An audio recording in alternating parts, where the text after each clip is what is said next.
Previously on Lake Log. I had a couple of weekends coming up where I was out of town and I was sure I was going to miss something. But I had Memorial Day weekend and 3 whole days to record as much heron behavior as I wanted to. And I was psyched and ready.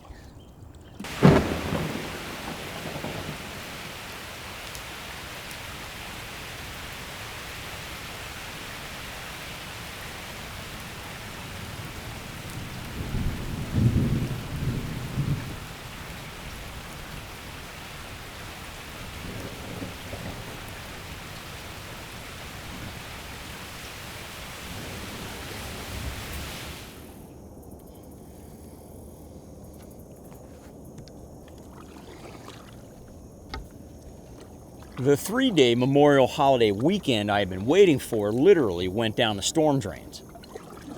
I had plans to record the herons, but I should have made plans to build an ark. But let's back up to the end of April and much better weather.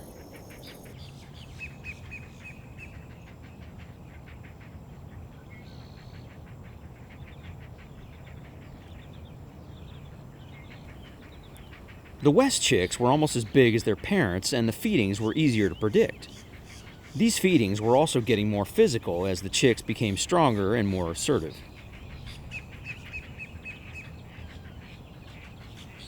They hadn't flown yet and couldn't feed themselves, but it looked to me as if the West kids were almost ready to leave.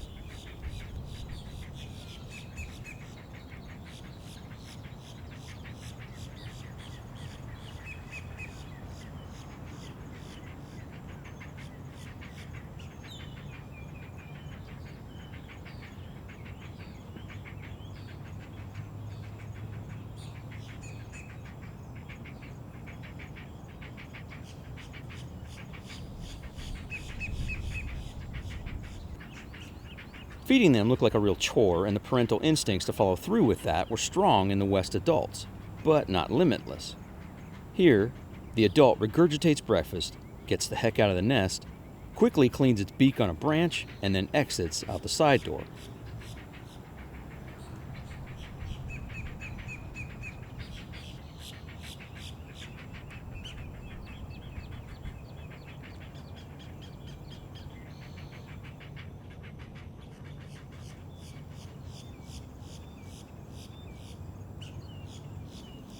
After that feeding, I repositioned my camera to record the east just minutes after one of those adults dropped off a fish for the parent on duty.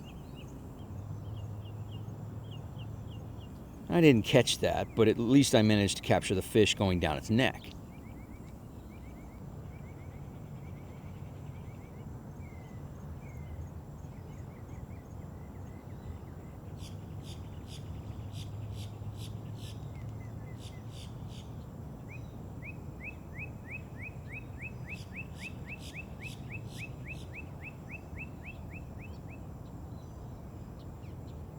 The east chick was still in the nest and was still very small.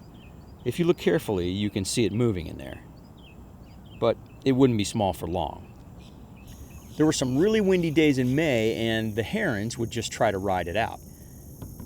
I have to admit, it looked exhausting just trying to keep their balance while their house was swaying underneath them.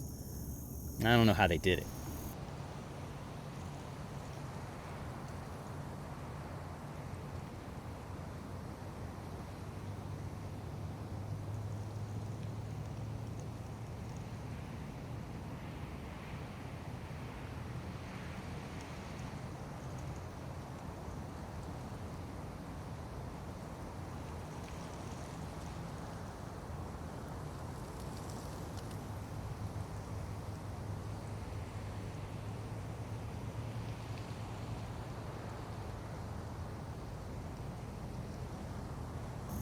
As I said before, when the Memorial Day holiday weekend arrived, it was a complete washout.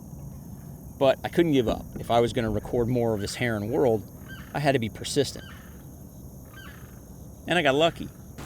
The adults continued to hunt just below the nest in the rain, and I was able to record them with a long lens from my front porch 100 or so yards away. Surprisingly, there's a lot happening. There's an anhinga swimming by, and then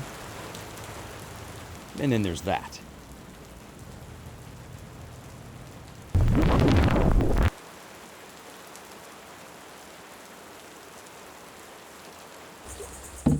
That was a clown knifefish. What's a clown knifefish? Well, I had heard about them before, but a quick search led me to the University of Florida's Museum of Natural History website, where these photos come from. The Chitala ornata, also known as the clown featherback or the spotted knifefish, is an increasingly popular freshwater game fish. They grow to a length of over 3 feet, and you can eat them. But they're an invasive Southeast Asia species. They tend to eat everything they can swallow, and they can also gulp air when there's not enough oxygen in the water, which is what I captured with my Great Blue Heron friend watching on.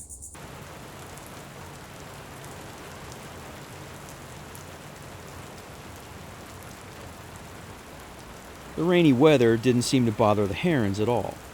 The chick in the east nest just waited it out too, while the west adults were on the bank stalking prey.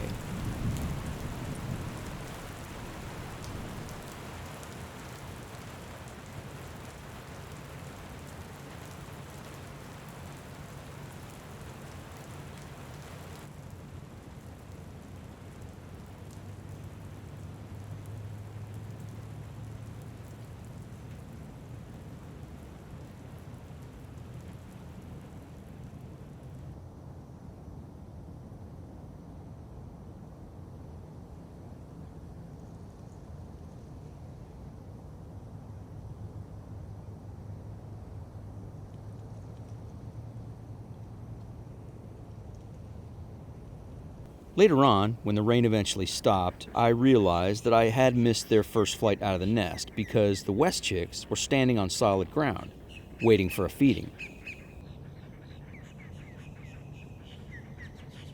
On the menu this time, snake a la terra firma, which really looked more like an octopus when it came back out.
The chicks were really aggressive, and the outnumbered adult retreated, probably hoping that the kids would hurry up and learn how to fend for themselves. These feedings were getting dangerous, and I wondered how many herons have lost an eye while feeding their own chicks.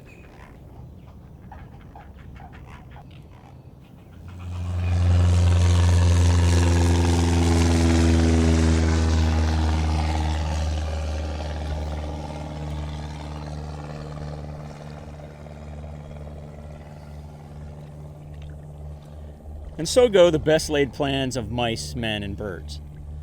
I never realized that a windy day in March would lead me to months of heron observation, a curiosity that really kind of took over most of my waking hours. And it did lead to a greater awareness of the animals that I share this space with. My hope is that it will lead you to a greater curiosity about the things that we sometimes take for granted and live with every day.